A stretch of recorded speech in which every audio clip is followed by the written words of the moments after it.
On today's podcast, we have Danny Kerry. Danny Kerry is a multiple Olympic, World, European, and Commonwealth medal-winning coach and performance director. He famously led Team GB women to a penalty shootout gold medal win in that Rio Olympic final. Danny has over 18 years coaching and 5 Olympic cycles in leadership experience. Danny is one of the most sought-after advisors in sport when it comes to leadership and building high-performance teams. In this episode, we explore what high-performance coaching looks like. We discuss the process of becoming a great leader and how important it is to perform from your sweet spot.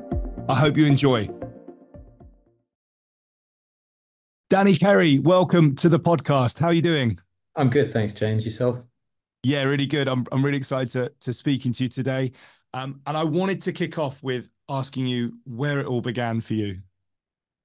Well, in terms of my professional career, it probably all kicked off in a sports hall in my local secondary school, age 9.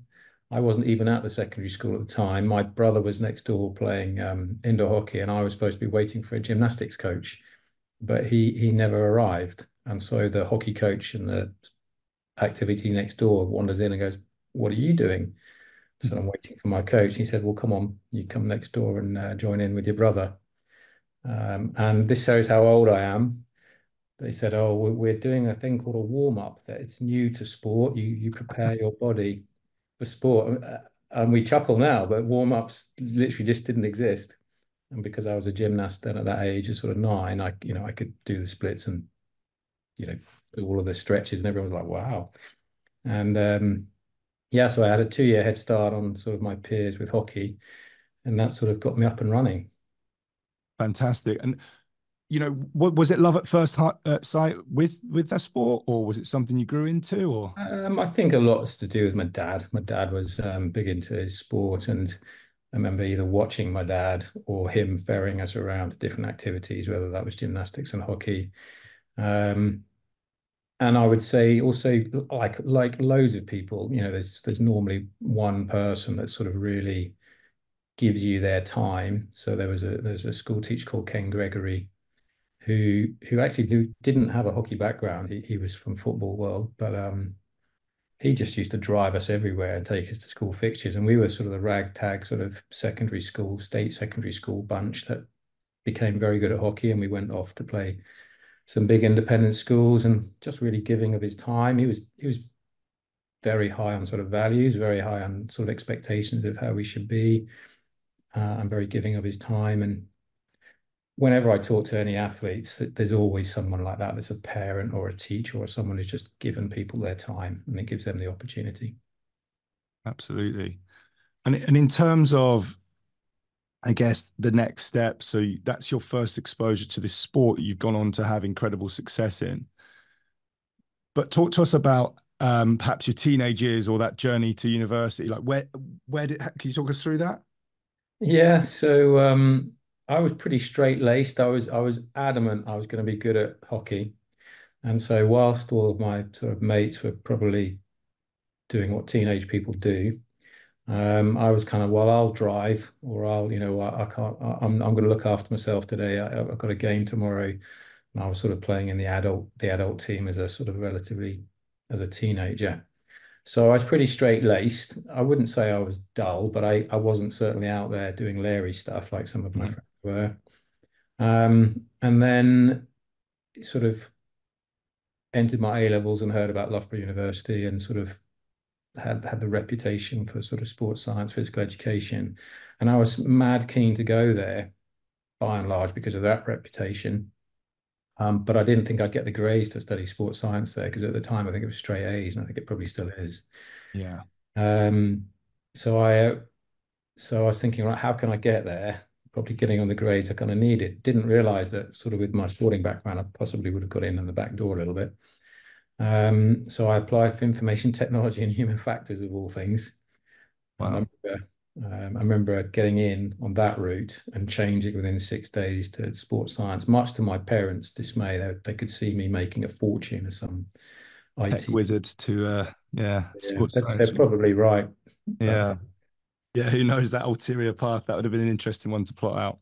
Yeah. I mean, at what point in time when so you've got this love for hockey, you're playing the sport, but what point in your time did you realize that, hey, I've got a bit of a talent for this, and this is more than just a hobby? I think in terms of the coaching side of things, that probably came a little bit later. That probably came after graduating. I went to Warwick University as a postgrad, and then I went quickly to Brunel University, where I was a very young member of staff. And they asked me to get involved with the university team there. And at the same time, I got involved with coaching within the national junior teams. So I was with the England under 18 men, and I really enjoyed it. And at the time, there wasn't really probably a profession unless you were the national head coach. There, at the time, there wasn't that profession, and I wasn't really thinking about that. I was sort of on a fledgling academic career, but I really enjoyed it, and so I sought many other opportunities where I could coach. So I was coaching the university team, I was coaching the junior team, and then I also took on a national league team. And I had been coached in a very particular way during my playing career, and it was pretty old school, and that's probably an understatement. And I remember at the time, it definitely developed some qualities sort of in me, because the people who kind of came through that environment, yeah, essentially had to be pretty robust, had to have their own sort of sense of who they were and not get knocked by the constant knocks. But equally, I remember thinking, I'm not sure I ever got quite the best out of me, and I possibly sort of thought, there's a different way to coach. Ironically, though, in my early coaching career, I was probably similar to how I had been coached. Although I felt that I was being different, I probably wasn't that different. And in terms of your early experiences in coaching, you were doing this concurrent to sort of your studying and Yep. teaching. And looking back on that, can you see the utility of the degree that you were studying at the time? Was there much transfer, or is it something that's maybe served you a bit later? Yeah, good question. I often answer or often mull on that, but not so much the content, but more the, if you like, the discipline of being curious and sort of looking into things, and perhaps sometimes not just accepting things at face value. In my postgraduate world, there was a big piece around critical thinking, and really understanding, sorry, my dog, the veracity of sort of what people were saying, and understanding what the body of evidence was behind that, and then also kind of embracing different ways of thinking about things. So not necessarily the content, but more the mindset and approach, I think has definitely stood me in good stead. Fantastic. And then in terms of the coaching, you have this experience. What what was it that sort of prompted you to really go for it and take it to that? Yeah, so probably around the late 90s, early 2000s, I got involved in the junior under 21 men's program, and it was a junior World Cup program. There was a great deal of travel and a great deal of exposure to some parts of the world that very few people get to go to, and it was incredibly challenging, that environment, and it was very interesting to me, like not just the what of technical and tactical, but the how you deliver that, and also the how people flourish or don't flourish in those environments sort of really piqued my curiosity. Um, so I remember being in Pakistan and going to Karachi. I remember there being outriders and snipers on the roof to protect us. All this sort of, it's coming from Wow. where we were, but like I'm not used to this. But I remember the boys, or the men, young men, sort of playing in 40 degrees C, and sort of all the approaches we took to try and mitigate that, plus the difference of environment and how they coped with that. And I remember getting really interested in that and thinking, I'd love to do this. I'd love to do this properly as my proper job, not something I was sort of fitted around my fledgling academic career. Um, and so I was just kind of waiting for the opportunity for that, but there were few and far between. I can imagine, and it's very easy to, you look at some of the funding available now, particularly in the Olympic sports, and even just thinking, in terms of if you're the aspiring coach today has access to, you know, thousands of hours of podcasts, interviews with top coaches like yourself, books left, right, and center that have, really deconstructed the key takeaways. But I imagine then there was less of that. Um, Yeah, 100%. So it was much more around, again, sort of as discussed a little bit about your own ability to go and find information and be inquisitive about stuff. Um, and I think also the fact that I was in a higher education academia, you were given a great deal of autonomy as long as you were delivering your lectures and as long as you were writing up your research, you were allowed to do that within your own time. And so my ability to manage my time, to do my coaching, prepare my sessions, prepare my lectures, do my research, I liked that autonomy. I really enjoyed that. But I'm not sure another career would have enabled me to do that. So it was quite a fortunate set of circumstances. did you create that deliberately because of your desire to coach?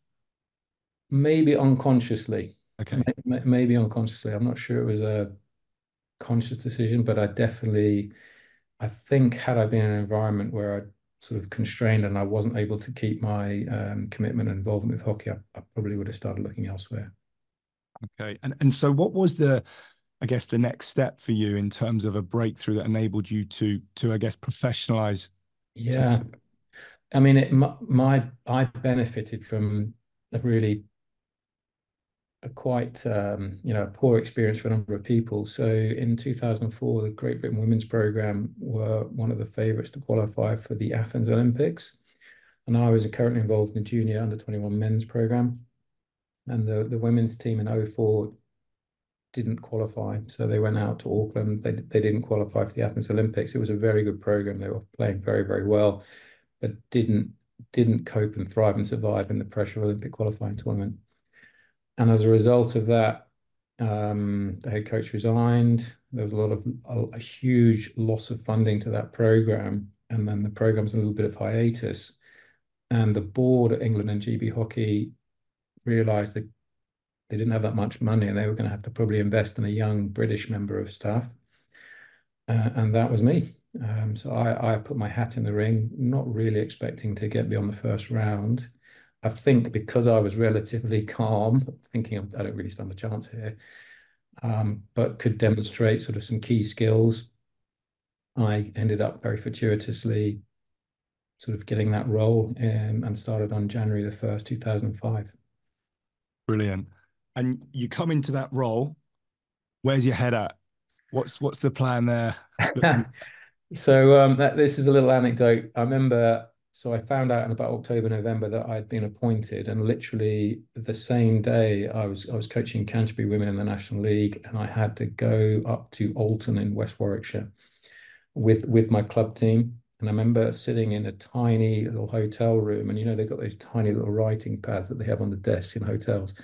And I remember sitting there scribbling out an England women's hockey team, as sort of that, wow, like Easy. the next England head coach, and sort of thinking, oh, these players I'm aware of and doing that. And then I remember starting on January, so my official start date was the 1st, the 2nd of January, the team assembled at Bisham Abbey, and we were then due to fly to South Africa for my first training camp. And I remember thinking, holy moly, like I'm flying by the seat of my pants here, like, putting together a big 2.5 week long performance camp with senior athletes, some of whom have been to Olympic Games, with staff, some of whom have been to Olympic Games, trying to have a sense of real coherence about what we're going to do and how we're going to do it. I really didn't have those skills. I think the board who appointed me realized that it was going to be a big old experiential journey for me.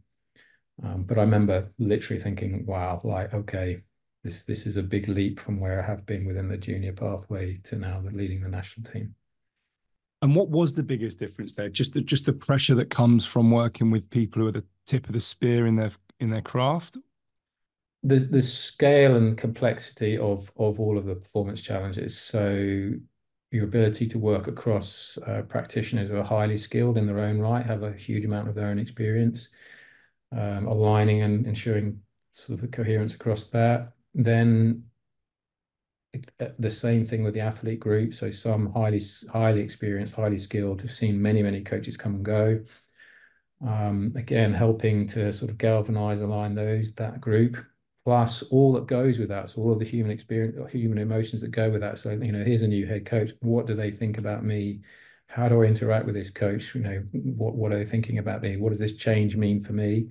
And all you can see that all playing out with people interact with you and trying to find what does the future hold for me and how do I interact with this person. So yeah, and I was very young and very green, and I made a lot of mistakes. And in terms of coming into that role, did you have a specific methodology about how you were going to go about your work that you sort of developed from your earlier experiences, or was it really a bit of just using your intuition and sort of Yeah, it was definitely more intuition at the time. okay, So I would describe myself as that classic person that had been appointed based on technical skills, so my sort of knowledge of the game, which you absolutely need to have, and they're hard won. But those skills around leading others and working with others, that was just sort of very poor intuition. right? And in effect, I was sort of probably the coach that I'd been coached by for quite some time. Okay. And in terms of, you just mentioned that, there are a few failures there, and you clearly were really responsive to training in that respect. Would you mind talking us through a couple of those early ones or significant ones that Yeah, picked yeah. you? So I mean, again, this is I'm very happy to share, but often it's the thing that I'm like, oh, here we go again. But it's a little bit like, oh, crikey, I really made those mistakes. So I remember, you know, taking the team to the Beijing Olympic Games. It was it was almost like for me, it felt a bit of a zenith of my career. Like here I am, I'm leading a Of British course. team to the Olympic Games. I felt I'd given absolutely everything to that role. Really long hours, really thinking through things, trying to do what I felt was the right thing by people, probably solving the world by knowledge, um, not not not valuing and not probably more critically not really understanding the nature of the relationships between myself and the staff, myself and the athletes. And it is cliche, but it's absolutely true. Like, how am I making people feel? Like, how am I making people feel in this endeavor? And that really hit home to me as we had the sort of dispersal meeting at the end of the Olympic Games in Beijing, where, when you've got a group sat in front of you and you know that they're disengaged, you know that they're pretty fed up, they want to go home, and the last person they want to see or hear from is you, and you know you've lost them at that point. Not all of them, and I'd really emphasize that, but Mhm. enough that this should have been the best experience of their life, and for some of it really hadn't been. And I got that fed back to me pretty clearly in a big debrief process. And credit to Philip Kimberly and David Faulkner, who led that process. They were very objective, but there was no sort of sugarcoating it. It was Okay. there in black and white. And that was pretty tough to take. My blind spots Imagine. were really laid clear in front of me. And I was pretty adamant if I were going to be allowed to continue, I wanted to do a better job of that. Okay. And what were the big changes in yourself from there? You've obviously talked about the human element there. Yeah. Is that where the focus went from you, or the shift in terms of your Yeah.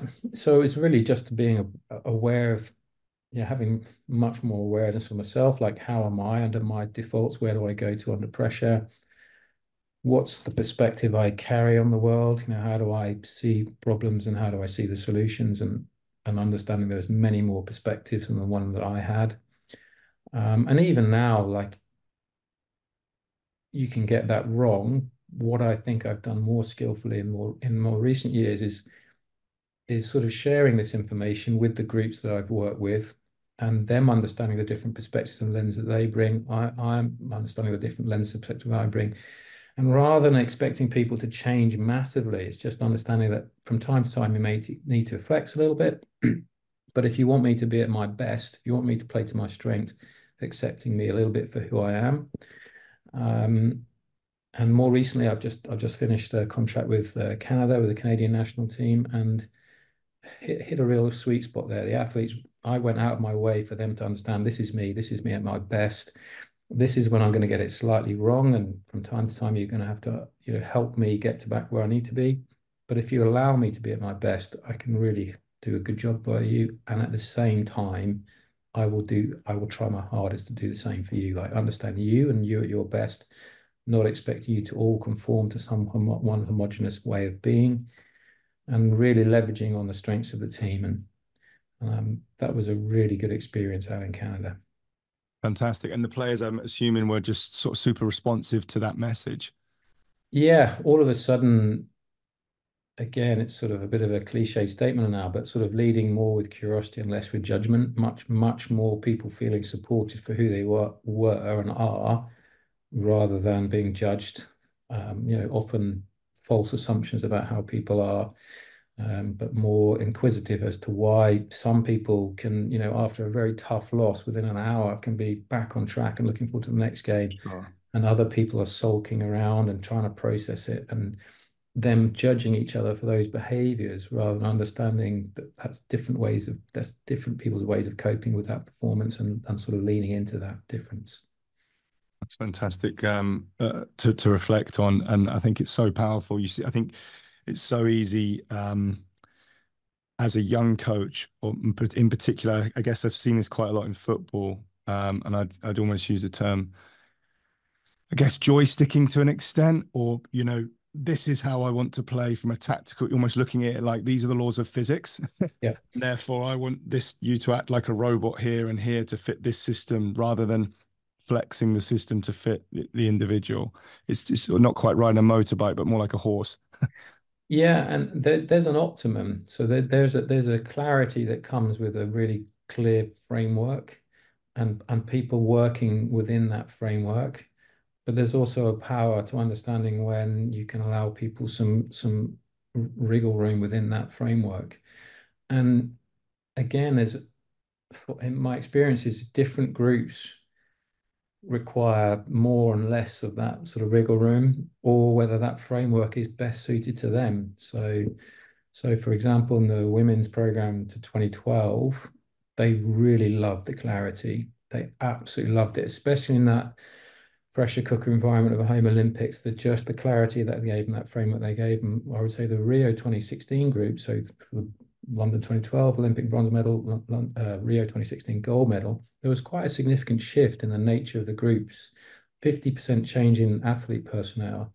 And that was a massive shift in Sure. they those who'd come from London 2012 really still wanted the clarity of the framework. Those newer athletes cohorts coming in, at times it felt like wrestling with a constraint that they perceived out of that framework, and like I kind of want a bit more individual freedoms within this system. And again, so at the time I'd probably got that ever so slightly wrong. I was more flexible, I would say, than I had been through London 2012, but equally I felt that London 2012 would served us really well, especially in the pressure cooker of Olympics. But in effect, they were the best players. It was the best team, and so in effect, they got a little bit of that wriggle room that they needed. And ironically, we probably scored two of the goals in the Olympic final off people going a little bit off the framework. Oh, beautiful.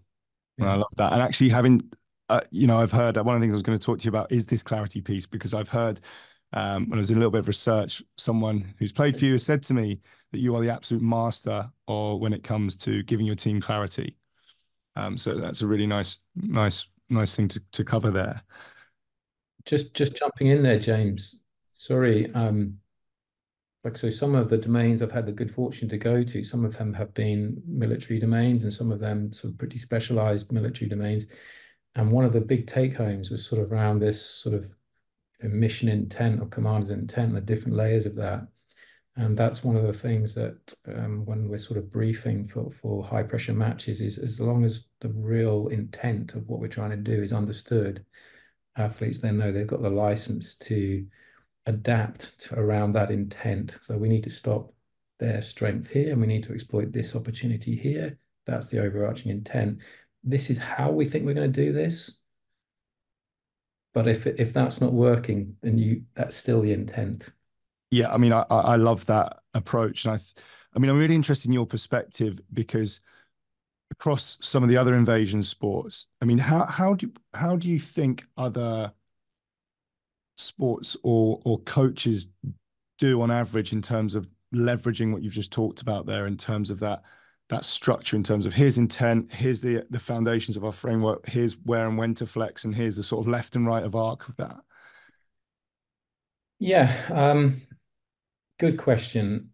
I mean, I've been fortunate to work sort of more recently with England Rugby and with Eddie Jones. I know he can be Marmite for some, but Eddie definitely wants to master his craft of coaching. And so in the time I was involved, in the very short time I was involved, there was an educationalist from America brought over, whose name now escapes me, but he was very interested in looking at working memory and long-term memory. So a particular view of skill acquisition and how people perform. And so, people stepping into the cauldron of an autumn international series and having sort of a low burden on their working memory and much more just understanding the intent of what we're trying to do rather than we're going to run X, Y, Z, ABC play. And what I found, what I perceived was there was a bit of a tension there between what the players were used to, coming from an environment where very much not necessarily playing what they see, but very much, a coaching journey from a young age all the way through to their senior club environment of being given the solutions all the time and go and apply these solutions. And Eddie understanding that the journey of some of those players was that, and should he play to that strength or play more to the what do we see? And this is the principles informing how we're going to attack. And I felt that the coaching staff were wrestling with that. In football environments, some of the academies I had the good fortune to, some of the Premier League academies, some of the coaches are absolutely brilliant. They absolutely get it. And so their arc and their embracing of how those athletes are acquiring skill and how they design their sessions around that is absolutely brilliant. My sense sometimes is the blocker is somewhere else up the system. So yeah, I think there's also been quite rapid change, as you mentioned, like the access through social media, the access through podcasts, through being able to Google constraints-led approach and getting a bullet, or even chat GPT, just understanding that access now has seen a rapid change in sort of people's understanding of things like skill acquisition. And therefore, in the last 3-4 years, sort of the sort of progression that I think has gone on in coaching has been quite rapid. Yeah, I think it's phenomenal. And you've certainly been a pioneer in that.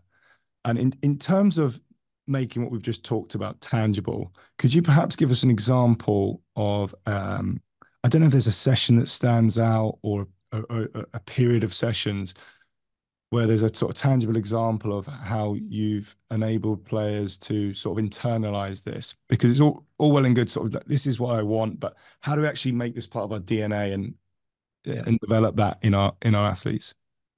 Yeah, so with the women's program, we had Thinking Thursdays, and I would say that captured everything. And if you take a sort of a very simple concept of, through a training block, whether that's a week, 3 weeks, or longer, there'll be an element of sort of installing and evolving parts of your game. And then on a Thursday, we would put that under pressure test. It's like Wednesday evening, the athlete group would receive a briefing, and it normally via an email about this is how you win on Thursday. And the only way you could win on a Thursday was by performing at the things that we've been working on. So there are multiple wins in that approach. One is enabling athletes to lead, the space to lead.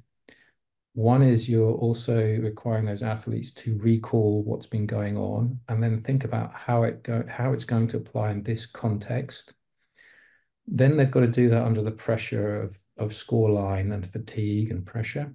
And then we would also deliberately at times create environments where we would change within competition, change the goalposts. And when you add fatigue competition, you change the goalpost, people start to lose their emotional control and regulation. So it requires them to be able to self-regulate, understand, right, that, rather than Brilliant. unfairness, it's much more like, okay, what needs to happen now?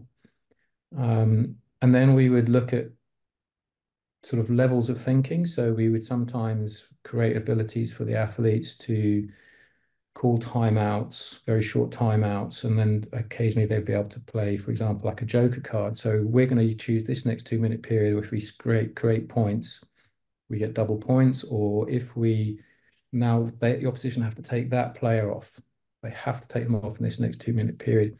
So they're strategically thinking about when and how, whilst the midst of chaos is going on, and also respond to when the opposition team are doing that.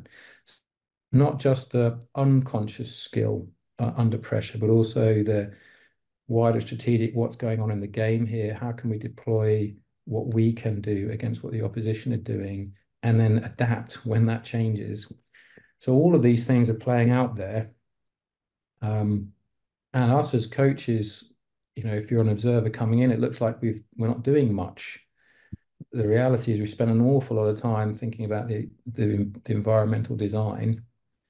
And then our interventions are very informal, just as an athlete's walking down the side of the pitch. What were you seeing there?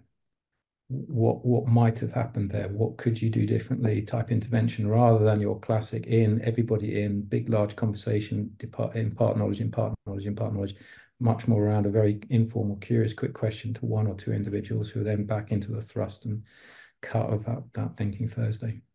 I think that is a brilliant example of sort of world-class training design. And I can just almost visualize as you're talking there, the volumes of perceiving and decision-making going on in the heads of the players on that pitch. And in terms of playing with that philosophy, did that ever impact the way you selected people into the squad? Because I imagine some people would thrive being asked to do that, and some would actually rather prefer almost, maybe if it sounds a bit harsh, but almost mindless execution, or just repping things out. It's been a constant tension where athletes have come from an environment where there's been a lot of isolated repetition, and my reply now is going to be a bit value laden, but my sense of the comfort blanket that brings to them, the sense of security that brings to them. Now, if I try to step into their shoes, what does that bring them beyond maybe a comfort blanket? It also brings them a sense of a mastery around a particular action, and them understanding whether they can perform that action in that environment allows them to see the opportunities afforded at the time. So if they feel not competent in executing, let's say, an aerial pass on the run, they won't consider that as an opportunity in a match play. So where I've probably come to more recently is understanding there is a place for them, understanding what actions they can actually produce, and then ensuring you create an environment where they explore whether those actions can work in real time and when they don't. Whereas I think I've probably spent a little bit more time not dismissing the need for that sort of isolated actions, but more saying there needs to be much more emphasis here, real time, adapting. And now it's just understanding there's a place for them to explore. Yeah, I can throw an aerial pass on the run without all of the noise of the game.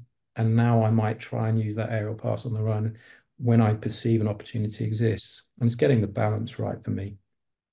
Sorry to interrupt the podcast, but before we dive deeper into the conversation, I want to express how grateful I am that you're voluntarily choosing to spend your time here with us. I also want to take a moment to ask for your support. I want to bring you the best podcast I can in terms of guests, engaging discussions, and thought-provoking conversations every week. And that's where you come in. By hitting that like button and subscribing to the podcast, you play a vital role. Simply put, when you hit that like button or subscribe, you enable the podcast to reach a much wider audience.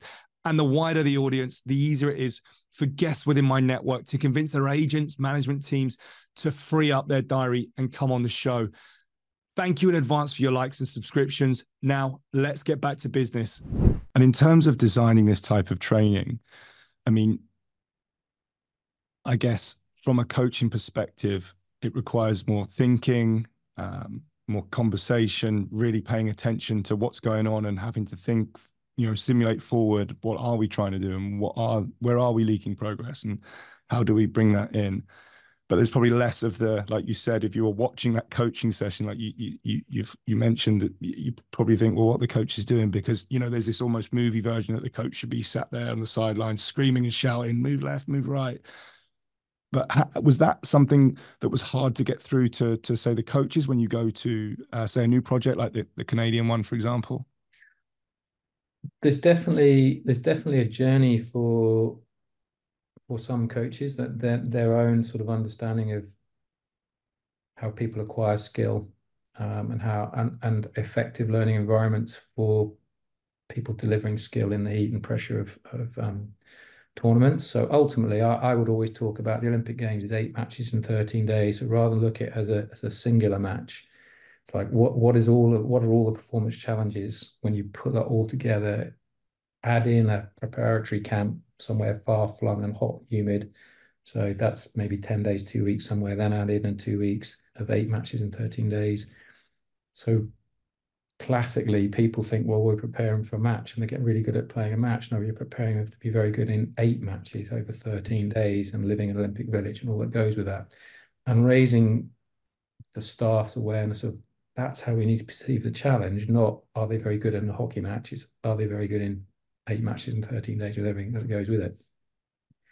So there's definitely a journey there. There's also about understanding as coaches, when you're facilitating that learning environment, your own working memory, if it's full up with what we're doing next and how we're going to run this, you're not observing the people in the environment, and so you're missing the coaching opportunities.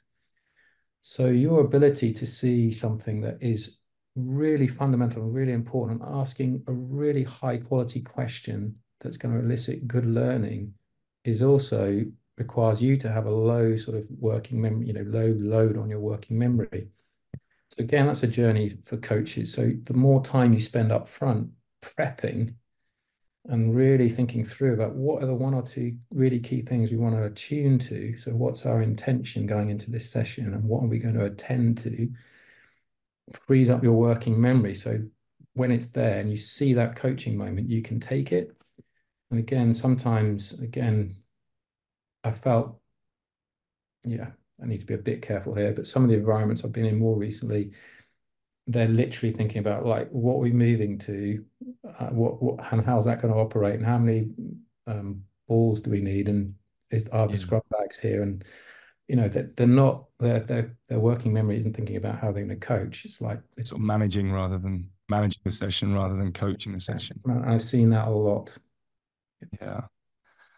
And you know what? This is it's almost, when you see it going on, it can be frustrating, but it's also like, wow, we're at this level and we're not even employing these techniques in terms of, or this philosophy in terms of coaching. It just makes you think how much potential is left untapped in some of those environments. 100%, definitely. And so, as I mentioned, sometimes I think the blocker is higher up the level. So often the young practitioners, the young coaches, are all over this stuff. Unfortunately, sometimes the people who are making the decisions are not aware. They have their processes. They may have worked, and they're kind of more wedded to those. And so that's often where the blockers can be. And was there a eureka moment for you in terms of this philosophy that you bring to the table now? Was there a moment where it really clicked for you as a sort of an elite performer in respects of coaching, where you really internalized the value of this? This is probably more, what's the phrase? Confirming a bias. It may not have been the moment, but looking back, apocryphal, I think is the word I'm looking for. Like, there was a moment in London 2012, we play in Japan, first game. We spent 7 years preparing for London 2012, first game, and Kate, who was our skipper, had her jaw broken in many places towards the end of the game. And very key leader, very key role within the team, and had a jaw broken. And when I play this video back now in some of the presentations I do, I ask them to look at the British team and I ask them to look at the Japanese team. And what plays out is that there's a quick check on Kate by one athlete who frantically then waves to the medical team to come on and then stops the rest of the team coming over to Kate and takes them away. So there's a presence of mind of, this is a pretty bad injury. There's a lot of blood. It's evident it's a bad injury. So there's a presence of mind is not everyone needs to go and see that now. And then there's a presence of mind to what do we need to do next? Because the game is going to restart. And then you see that group come together. They don't go to the sideline. They don't go to the staff. They do this about 40, 50 yards away in the center of the pitch. Meanwhile, you see the Japanese team, and they are in ones and twos distributed all around the pitch. And, there's no, if you like, leadership going on. There's no what needs to happen next. And I kind of sat there watching this play out in real time, but also then subsequently looking back through the footage and thinking, like, what has been about our environment that's led to that? Has led to have people having the presence of mind, think, okay, I need to get a grip of myself here. I need to get a grip of my teammates here, and I need to get a grip of the task. Classically, normally that's done by a leader, but that was our leader with a jaw smashed. Yeah. And it was actually someone who didn't even have the informal title of, vice captain. It was somebody else who gripped that situation. And within the team, there's a lot of very sort of people. These guys have been together for a long, long many of years, so there's a lot of close bonds. But their ability to go, the medical team will do a brilliant job. We still have a period of play left. This is Olympic Games. What do we need to do next? Grip the situation, off we go. And then I just think, well, actually, fundamentally, that's what Thinking Thursdays are about. It's right. Something's changed here. We need to adapt, and someone needs to lead at this moment of pressure. Fantastic, and it makes total sense that would cement that message in. And then I just want to pivot ever so slightly. One of the questions I love to ask guests here is to reflect on a peak experience where all the hard work's come together and you've been at your best as a coach, and the results probably been there as well. And there's probably an obvious one for you, but I'm guessing what stands out, but could you talk us through a moment like that for you that you've experienced? Yeah, so the reason I was sort of smiling a little bit was because often people assume that, sort of winning. Yeah, that's what I'm probably doing. Head coach, winning Olympic gold medal. I wouldn't describe that as a peak experience. I would describe that as sort of a slightly out of body, some weird sense that we were going to win. It's very difficult to explain why, but some sense of like getting up that morning and like, this is going to be an incredibly tough game. We're probably going to be under the pump for the majority of it, but I think we'll come through it. So there was some of that going on.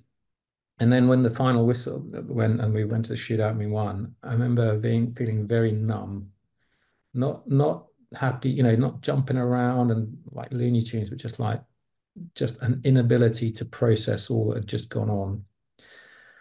In terms of when I felt flow, it's probably more like it's probably been at periods where we've had an incredibly challenging half of hockey, and you've managed to grip myself. Like, I have this little phrase: "Where am I? Where am I? Where are they? Where do I need to be? Where do they need to be?" So why, what, where am I? Where are they? And I remember on a couple of occasions thinking, right, where am I? I'm actually pretty good here. I kind of understand also where I think they are and what they really need in this moment from me. So my first ever match with the Great Britain men's program, we're playing in the Pro League in Spain, and we were 4-1 down after 11 minutes. And I'm like, woof, this is not a good start for me. This is challenging. And I remember thinking about, right, how am I going to be at half time here? And it really needed a low working memory moment, like in terms of half time. Right, so we just needed to adapt a little bit of how we were going to defend against Spain, and then it needed a little bit of moment about where's the opportunity, how are we going to get these goals back. So, more action orientated, low working memory. How are we going to get these guys? I mean, 165 in the end, and Beautiful. and it was one of those moments where you think that's lots of years of experience have come together in that moment. Um, yeah, so that's probably where I would describe like one of those flow moments of Yeah. it all coming together, all experiential learning. And was there anything like unique about that moment that enabled that to flow out of you, or do you think it was just a culmination of years of experience? Good question. Uncertain. I think probably just experiential learning and probably some, where I've done exactly the opposite, just filled people's working memory with loads of stuff. Sorry, the dog again. No worries. Yeah, where I've probably filled their heads overly and probably I've imparted my emotions to them. So at that point they needed to just level off, understand, what we're going after. So yeah, and that's happened on one or two occasions, and there is that moment when you think, yeah, I feel good about myself here. I really nailed that. That was a challenging moment, and in the moment, I nailed it. Yeah, fantastic. I mean, and then on the flip side, there's those moments where, everything's going well, then all of a sudden, a metaphorical kick in the pants, Yeah. and we're shunted into that sort of fight or flight state. I was often sort of describe that as a redhead moment. Is there anything that jumps out at you there? Yeah, lots. So the sort of modern high performance world of the Olympic programs doesn't necessarily match the preparation that goes into some of the really well-intentioned people that work around the sport. So, for example, the umpires that work in our sport have to work full time, and then they arrive at the Olympic Games. Often they haven't had the acclimation that we've had. Often, well, they just simply have had not the preparation that the athletes have had. And it's not so much the actions and decisions that umpire take that make me redhead. It's more my sense of that the lack of support that's been given to some of those people and the lack of due process and lack of and how that may then impact on others that have spent years preparing. So if you were being very transactional, the potential impact on massive programs, people's jobs, people's livelihoods can then rest very heavily on people who are also performing to their best, but without the support that necessarily the athletes are having. And that sense of that can at times make me redhead. And so I've really at times really caught myself saying they are doing the best that they can under their circumstances, and I then tend to orientate some of my concern to and really challenge the powers that be that will chase broadcasters for huge sums of money, but then aren't investing in one of the key things that facilitates the other performers in the environment, and that can make me redhead. Yeah, I'm not surprised. I don't think you're the only one there. And in terms of bridging that gap, do you think there is likely to be any change moving forward in terms of professionalizing the setup? I mean, they're definitely attempting it in football. Yeah, That will be a journey, and I think they've been on that journey for some time now. it Within feels like hockey, it. Yeah. yeah, yeah, yeah. Within hockey, I don't see any short-term foreseeable change in that demand. I think, yeah, yeah, the levers aren't there for that.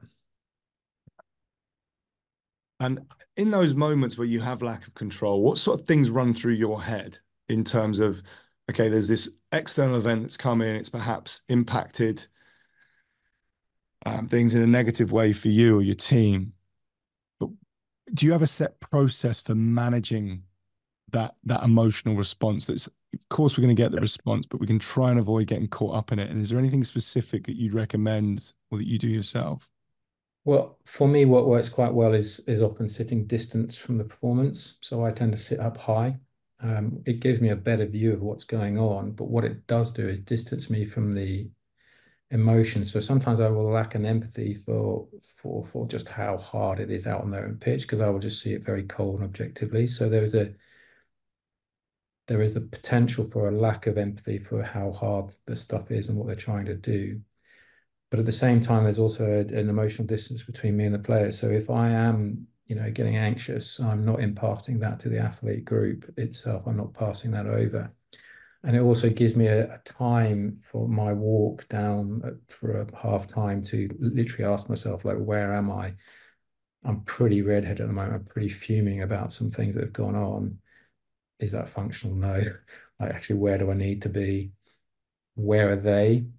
They're less fuming about it than I am. That's good. So, so where are they? Where do they need to be? So I have a bit of a conscious process. I remember in Rio looking at some of the impacts on breath. So I remember the Olympic final, I was surrounded by Dutch fans up in the stand and who were giving me a hard time about Brexit at the time. They were like, it was just this random orange shirts and they were all haranguing me about Wow. Brexit. And the game was about to start and my heart was coming out of my chest, sort of bump, bump, bump, Olympic final.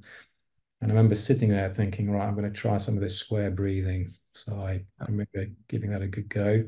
And now I've almost got that off to a little bit of a fine heart. And more recently, there's sort of this double shunt, sort of Yeah. to get that going on. That's really, I found those things really useful. So more about distance and geography, more about questions I ask myself when I'm under pressure, um, some breath work. They're kind of my strategies that I go to in big pressure moments. I'd also say just with age and experience, there's this real sense of I'm a good person regardless of this result. I know I've done my work. And so being less orientated about the outcome and more orientated by how people are going to feel by the way I interact with them, and making that my driver, not sort of seeking affirmation about the outcome, but wanting to do well by people. That's fantastic advice, extremely tangible as well. And in terms of that final penalty shootouts, I mean, Yeah. we've got a big competition in football coming up. Any advice to Gareth if he's listening? Well, I mean, so obviously we have a mutual friend in Ben, and I know I'm pretty certain that a lot of the stuff that we put in place for Rio 2016, I think I know with a high degree of certainty that a lot of the good process we put in place there. So we talk a lot about absolute mastery over the process, and for example, discussions about how that group is going to conduct and carry itself, the expectations of someone that's just scored or has not scored, their expectations of them and how they can help that group that's still got to go and do, how they're going to behave, how our behaviors can impact and make the opposition feel. So, eking out every performance edge. Within hockey, there's an ability to refer controversial decisions. So what can those people who are not taking it do to help the person taking decide to refer or not refer? So giving them a good focus, and so on. I could keep going on. Sort of your classic pre-performance routine for those who are about to take it.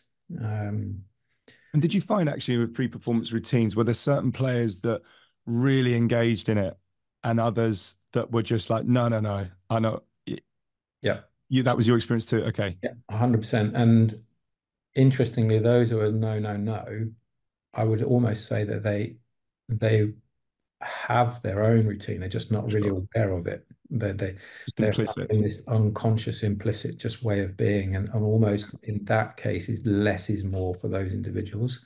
Yeah. For those who need the security of a good process, it works. It can work really well. And Holly Pernwebb, as she is now, she's now married. Holly Webb, who took the last one to win it.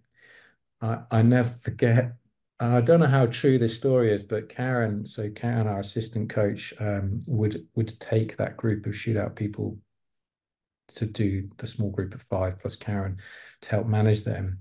She's got her arm around Holly, and Holly's the last one to go. And Karen actually said to Holly, "Don't stuff it up, but if you score this," I'm like, but it was said in a sort of a pseudo jokey way, Yeah. Yeah. in a way that God, you've got to score this, Holly. It's more like, yeah, don't stuff this up, Holly, because like, this is the one. It's knowing your athlete, right? 100% just know your athlete. And I think Holly said something like, yeah, got it. And then when I did it. And interesting, the day before, um, we were down at the practice ground and Holland arrived and were practicing on the pitch next to us so you could see each other.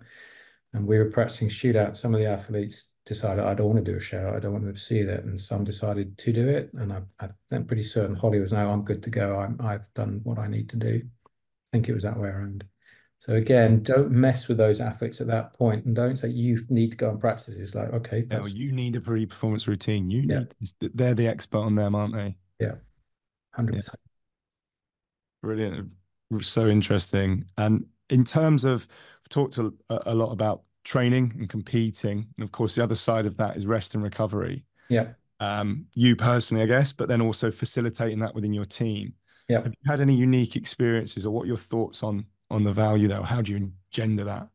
Yeah, so there's some incredibly good sports science, sports medicine advice around that, which was really embraced over long periods of time. We had an incredible guy, Luke Gupta, on sleep, and understanding sort of really good processes around sleep. And many of our Olympic games often happen quite late at night, so you've got this incredible build up through a day.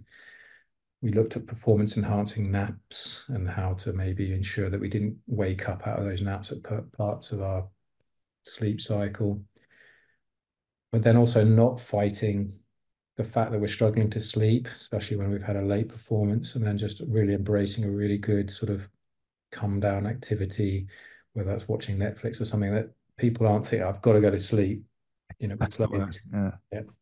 So, I could talk literally for hours, all the processes, but if I sort of zoom out, it was sort of allowing athletes to feel that and embrace how important recovery was. So often you'll hear people reframing it. Is actually recovery is when you're adapting, it's when you're getting better rather than the doing. So sort of reframing it and understanding for some athletes that actually recovery is just doing something different. So and having a different identity outside of being an Olympic athlete.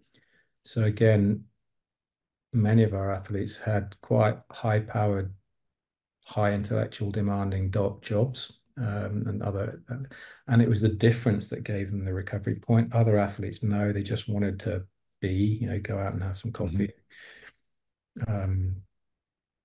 And them valuing that and understanding the importance of that. And equally the same for staff. And often I think staff are the biggest challenge around, you're either looking backwards and reviewing or looking forward and planning, and your ability sometimes to be in the moment, just take a break. So then you're at your best for when the athletes need to also be at their best. That's often, myself included, it's been the most challenging. I guess to delve a level deeper, or on this subject still, we talked a bit about, I guess, the physical recovery and also the mental. I love what you're talking about there in terms of just do something different, just take your mind off the activity itself. But in terms of the emotional and mental side, have you ever programmed, or do you ever factor in a strategic blowout where maybe it is a few drinks, or maybe it is, look, we're supposed to be doing something hard and intense today, we're actually going to do something really playful? Is that something you factor into structuring? It's something that I've been poor at, and I've tried to think about that more often. But one really good example, we had a really, I would say, one of the world's leading strength and conditioning coaches, a guy called Dave Hamilton. He's now director of performance science at Tampa Bay Buccaneers. We would talk about the pool recovery sessions on rest days, so 8 matches, 13 days.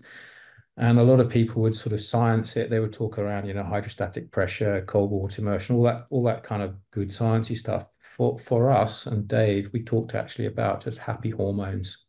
We talked about how do we make that activity fun and informal. And so when you'll have seen some of the football guys when I'm with Gareth Southgate's team, you see some of those inflatable unicorns Yeah.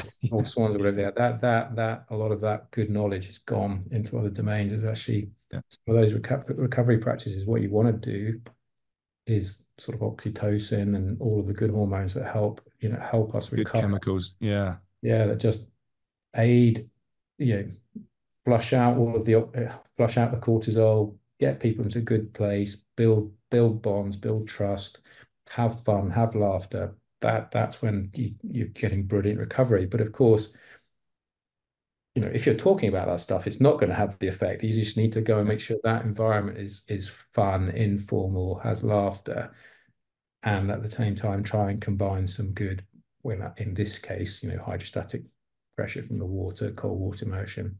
Were there people in the teams you were leading that were naturally good at that you could sort of amplify or give propinquity in the team to? Yeah, you find those people. So Ben Rosenblatt, Yeah. absolutely brilliant. Like I think even Yeah. his Twitter handle has something about something of ninja of fun or so. I don't know, but Yeah. Yeah. but just find the right people. That even using that technique and strategy for learning. So if you're about to do a really good debrief, often capture people with laughter beforehand. Yeah. Put something up that stimulates thought or stimulates laughter. Put them into a fight mode or a stress mode. Put them into a curious mode. How do you do that? So and Prime then them for the, yeah. yeah, absolutely prime them for learning. And if they're in a threat state, the potential for learning is low. It might be appropriate to put them in a threat state to understand how they adapt and under pressure. But in terms Yeah. of learning, no. So yeah, identifying the staff and who can do that, in a way that isn't overly contrived. What did the team used to call it? Compulsory fun. But they would joke about the fact it was right, Yeah. compulsory fun, right? Yeah. But they would, you'd always ask them at the end, how was it? And they go, it was hysterical. This happened. Yeah. In some of the stories around some of the athletes becoming the nets for water polo, and wearing the ball as a net, and just some of that. Okay. Yeah. And Yeah. what happened to some of the swimming costumes as a result of fights and wrestles? I'm like, I don't want to know. I'm not involved in that. That's somebody else's issue. But Yeah. they're them finding the fun in that. Brilliant. And then I guess pivoting on slightly back to you as an elite coach, I often talk about this idea that, excellence is this series of days that repeat, and, to excel across time, you need to win your days.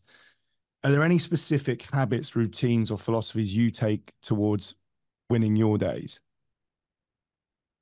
I do enjoy being curious. So I mean, this is going to sound a bit silly, but things like Chat GPT are quite incredible. If I have a curiosity around something, and I'll write, summarize in 400 words the latest thinking about cognitive behavioral therapy, and then I might refine that search. So how might this apply to performance, and so on and Yeah. so forth.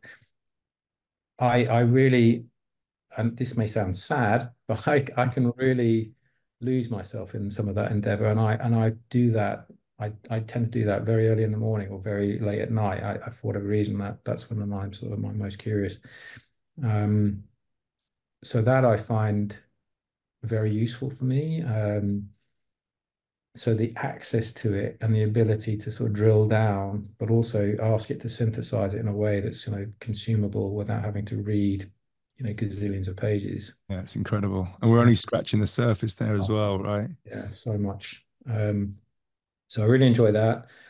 I have taken to the habit of when I want to stay current with the modern game of international hockey, I will say, right, I'm going to watch 3 minutes, and I'll literally take something and I see something that's curious that crops up in that.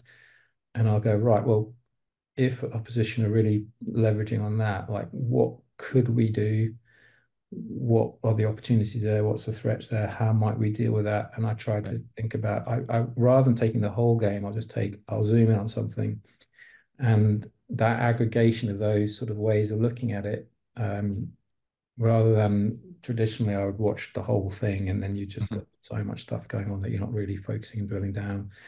So I do enjoy doing that. I watched a Pro League game a couple of days ago, and there was something that an opposition were doing, and I was trying to work out whether it was deliberate or just a few players had sort of come to a happy solution. I'm thinking, oh, there's a real opportunity there. I could see how we might develop that. Um, and then just being around curious people. Last week, I had a really good fortune of working with a guy called Andy McCann, Professor Andy McCann, and he was talking about the neurophysiology of resilience. It was a brilliant 2 days, just getting into some of the sort of evidence base around that. Really enjoyed that, and just being around people who are applying some of that material in their domains and how they've applied it. So I like this aggregation of these things. I like sort of putting it all together and thinking how that might apply in my world. And I genuinely enjoy it. It doesn't feel like a chore to me. I kind of enjoy the curiosity. Brilliant. What's elite sport getting wrong? I think there's been a big redress recently to understanding why you do sport in the first place. What does it give you? And I think Olympic sport and other elite sport over the last few years have started to redress the balance in that, and people understanding why they got involved with sport in the first place, what it gave them, and people refinding that in their current context. Um, my sense is also that coaching perhaps can move a bit quicker. That some of the practices, they're quite ingrained, quite traditional. There's definitely been some big movements in some areas, but generationally, there's sort of belief systems about what good coaching is, and that's still sticking there. It's Uh, frustrating to see, isn't it? When you yeah, know what science knows, and then you go in and you see what's being done. There's still a big disconnect in a lot of areas. yeah, and often former players end up coaching, and their sort of journey around how people learn, acquire skill, develop, they just deliver as I did, the way you were coached. And Sure. it worked for me de facto, therefore it worked for everybody else. But Yeah. their ability to probably explore some of their historical, the way they developed historically is quite narrow. So if you actually scratch the surface and discover they played lots of different sports, probably lots of informal environments, probably lots of exploration, probably lots of opportunity for competition, but it wasn't all about the competition. It was a sort of a combination of these things. But they don't. They say, well, I was coached like this. This is what my coach was like. And you'd be like, it's a more complex picture than that. Yeah. What are you most excited about moving forwards? I think excited, stroke nervous. I'm not really sure what next for me. Okay. Um, so I'm in a sort of my contract with Canada's finished, and I'm sort of exploring a few options, and sort of, everyone says, oh, embrace the unknown, embrace the opportunity. There are some financial realities to my world. Uh, Yeah. so it's sort of a bit exciting, a bit nervous. And what Um, is most important to you in the context of your career now? I I feel I'm young enough where I've accrued this big body of evidence, Hmm. and the And results. and I want to put that all together again and use it. Does that Okay. make sense? Yeah, Uh, yeah. Whereas I don't feel I'm 53. I don't feel like, right, I'm done, and I'm just going to put my pipe and slippers on. I feel like I've got this incredible volume of experience, and I want to sort of use it in a way that makes me feel good about what I do, but also helps and supports others. And it's just looking for that right opportunity. Brilliant. And I guess just want to finish up with a few quick fire questions, if that's okay. Um, in terms of some of the things we've been talking about today, I guess there'll be some people potentially listening to this who know deep down they've probably got a bit more in them, and they're not quite sure where to start. What would your advice be to that person? Often, sort of our network can open up other networks. So, I mean, even this conversation, James. So, Yep. so I would say explore your network that might open up other opportunities for learning elsewhere. Certainly, my best learning in the last 8 years have become from other domains, and just tapping the people you know for who they may know, where you can go and explore some of what you do in other contexts and how that might apply back in your world. So you're just looking with a sort of almost a fresh a fresh way of looking at things. Fantastic. Now, some truly quick fire questions. Do you have a favorite movie? Shawshank Redemption. Oh, good choice. A favorite TV series? Oh, I really enjoyed the one recently based on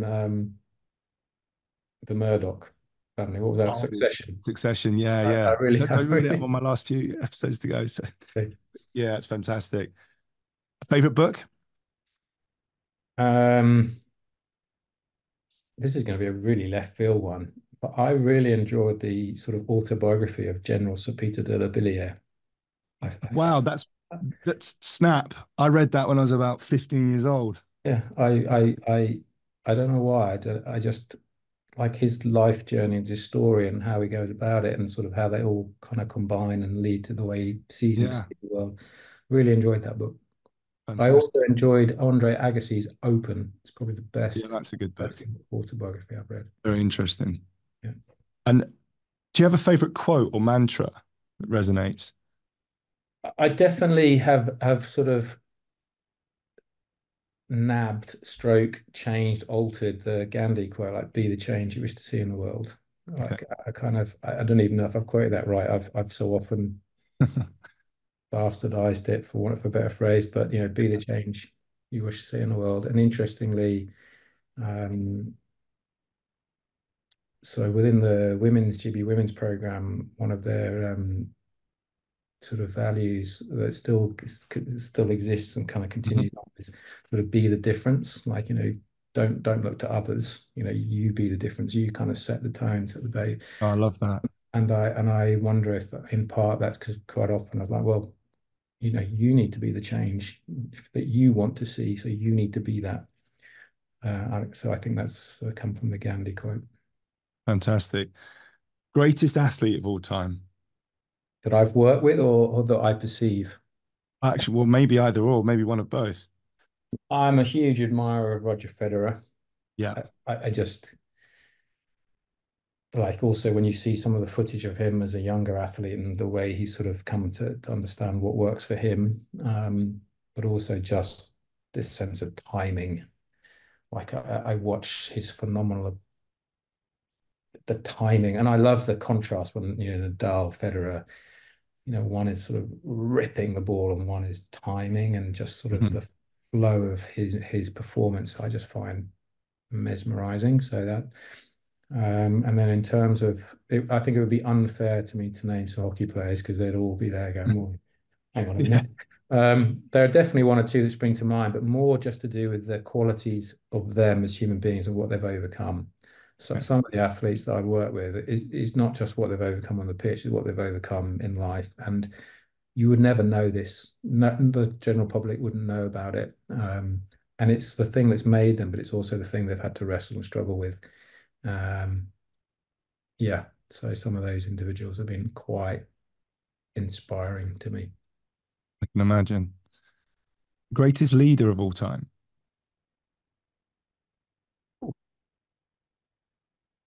I need to go away and think about that one. No Yeah. worries. Oh, greatest team?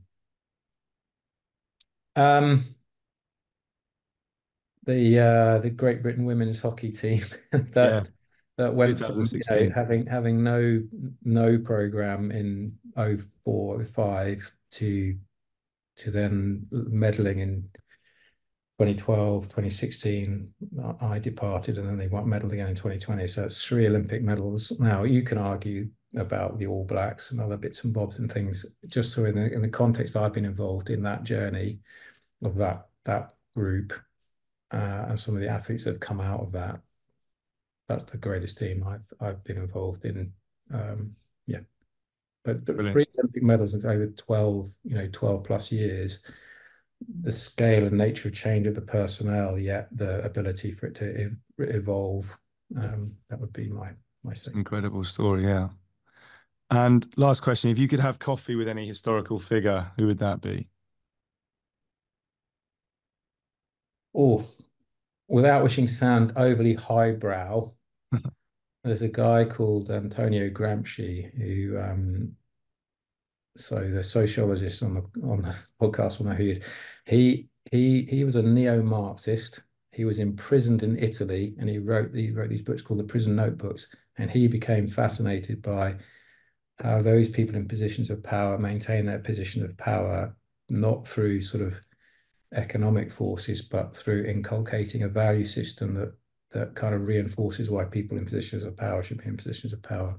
And the only reason I say him is because I think whenever I look at the world through that lens, I kind of see stuff that he wrote about playing out a lot. And so I think it'd be really interesting to talk to him. And I'm interested. I think he died in prison.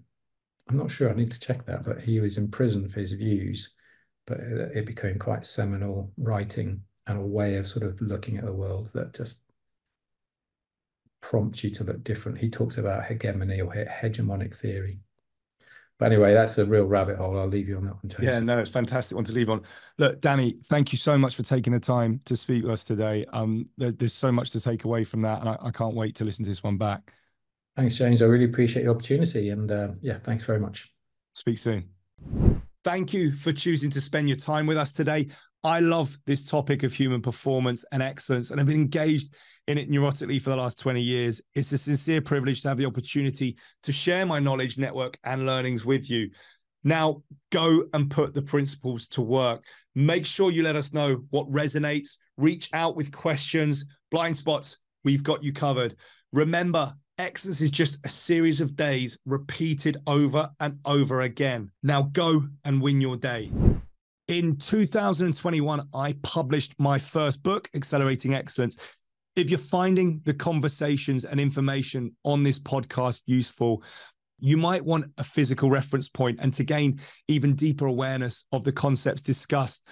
The book's actually more of an operation manual containing more detail with a step-by-step guide on how to implement all this stuff so you can get maximum benefit, which was one of my main motivations in writing it. Yes, I want the podcast and the book to be inspiring and entertaining, but it was non-negotiable for me to make sure that the listener or reader is provided with a structure and direction in terms of actually putting this stuff to work. The book's called Accelerating Excellence. It's a #1 international bestseller. And if you're moving from more than just interest towards implementation, I think you'll really enjoy it. Like everything I do, the book is evidence-based, but practice-led, drawing on my experience working with some of the world's most elite, exclusive, high-performing teams and individuals. It's filled with highly actionable strategies you can apply today to become better tomorrow. If this sounds like something from you, see the link in description where you can download 6 chapters of the book for free in either audio or digital format. It's also available to purchase on Amazon, Barnes & Noble, and at your local bookstore. I hope you enjoy. By now, we all know the importance of a winning mindset.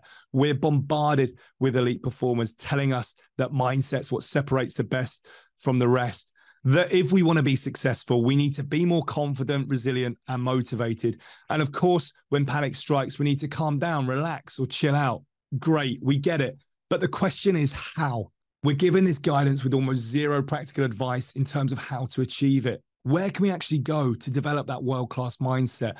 What's the back squat for resilience, the bench press for confidence, and the bicep curl for positive thinking? Well, that's why I created the Mindset app. Through the app, you'll gain access to the psychological skills training used by world champion athletes, special forces operators, and some of the world's most successful traders and investors. The reality is these guys pay me a fortune to help them get this right. But the thing is, these skills are equally, if not more important, for the aspiring athlete, executive, or operator. And that's exactly why I created this app. I want these tools and training available to anyone, anywhere, anytime. Mindset is a skill, and like any skill, it can be developed with the right strategy and effort. The tools and techniques are designed in a way that will literally rewire your brain, like learning to ride a bike or drive a car. All the techniques are designed with creating a high-performing, self-regulating you 2.0. Every strategy in the Mindset app is backed by empirical research. There's 10-minute emotional control training exercises that have been shown to increase your ability to overcome detrimental decision-making biases by up to 80%. In another study, just 3 weeks of executing visualization training led to 34% improvements in performance. Another research group found 50% greater improvements in the rate of learning. And just a few weeks of performing visualization led to 22% reductions in anxiety and 21% increases in confidence. These numbers are phenomenal, and I've never met an elite performer in any domain that can afford to be missing out on this type of edge. What I love most is that we've structured everything so that you don't need to carve out an extra hour in your day to get this done. Small bite-sized chunks of 5 to 10 minutes are all it takes. In fact, I'd only encourage you to use the tool on your commute, in the sauna, at the end of your working day, or bolt it onto the end of your gym session. Any dead time you have can now immediately be transformed to deliver you extreme performance gains. My goal is to remove every possible obstacle to your development. And with that in mind, the basic package is completely free. Visit the link in description and sign up for our pre-launch free emotional control, visualization, and performance routine programs. I really hope you enjoy.